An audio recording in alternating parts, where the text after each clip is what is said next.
Do you prefer realistic games like Tarkov and War Thunder, or fantasy games like Dark and Darker and World of Warcraft?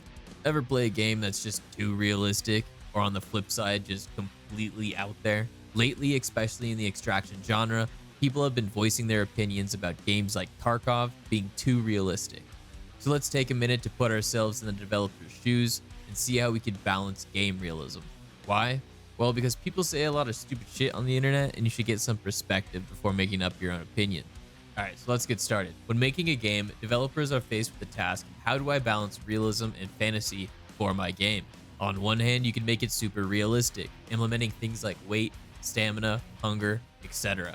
And on the other hand, you could throw all that crap out and make a game with super athletes and elves. So put yourself in the captain's chair. What would you do to balance game realism for optimum success? And by the way, if you're clever, you'll see that the principles I'm about to go over applies to way more than just game realism.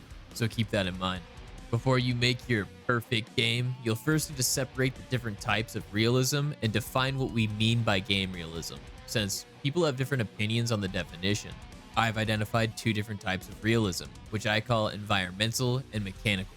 I'm going to leave out graphical realism since I consider graphics its own separate game element. Environmental realism is how realistic the story and setting of the game is. An unrealistic environment would be something like World of Warcraft, since elves and orcs are fantasy. A realistic environment would be something like Escape from Tarkov, since everything in the game is based on actual real-world items and possible politics. Mechanical realism is how well the game's movements and combat match real life. A mechanically unrealistic game would be something like Diablo, since it's a top-down RPG, which is nothing like real life. A mechanically realistic game would be something like Hell Let Loose. Dude, I love this game, but the movement is so slow.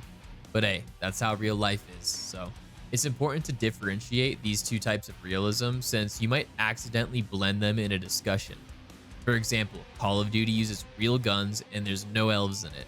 So someone might say, sure, there's zombies, but it's mostly realistic since you're using guns and you're a human, while others might point out, nah, it isn't. You can't slide cancel in real life. These two people wouldn't even realize they're debating over two different elements and go in circles. Now let's move on to the video's definition of realism. A highly realistic game would be a game with high environmental and mechanical realism, while a game that's unrealistic would be low in environmental and mechanical realism. Now, low, high, don't get hung up on those words. I'm not saying one's better or worse. All right, now that we've defined these elements, the next question is who is our target audience? Since all of this is just people's taste and opinion, and we need to balance realism to suit the needs of our target audience.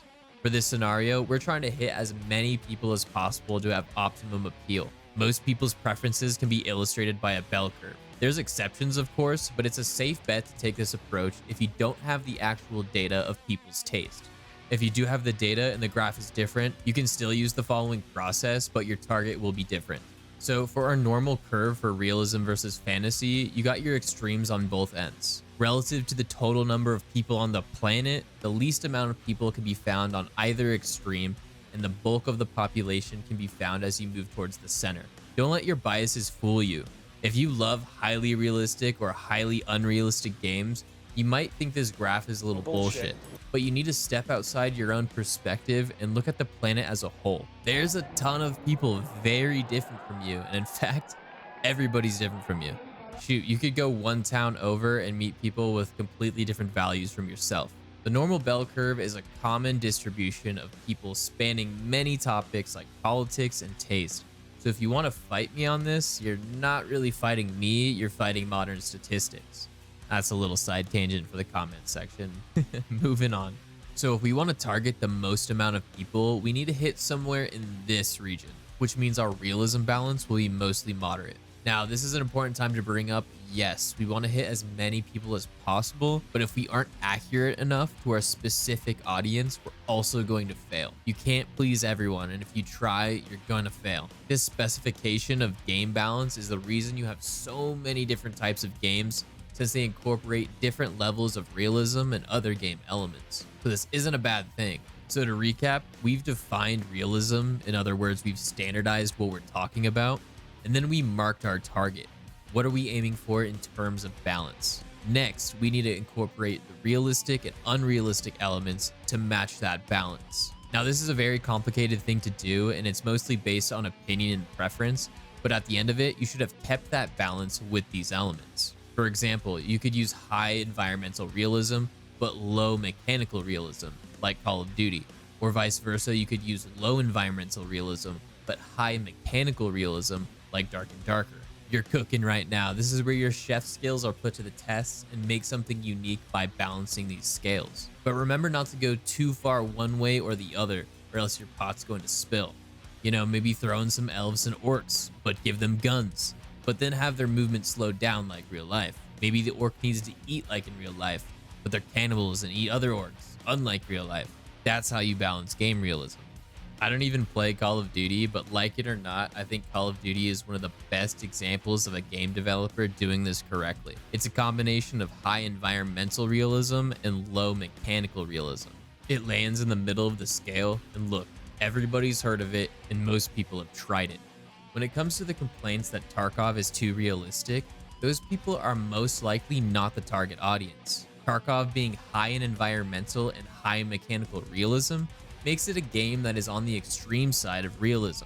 When a game is on an extreme, it's most likely not going to be liked by most people. Remember the bell curve.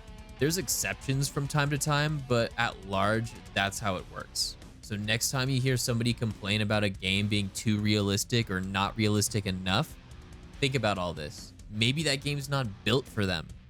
Maybe their realistic taste is on the other side of the scale, and the game elements didn't blend in a way that suits them. That doesn't make a game bad, it's just not for them. Yeah, this is crap. No game appeals to everybody. Thanks for watching, and I hope to see you next time.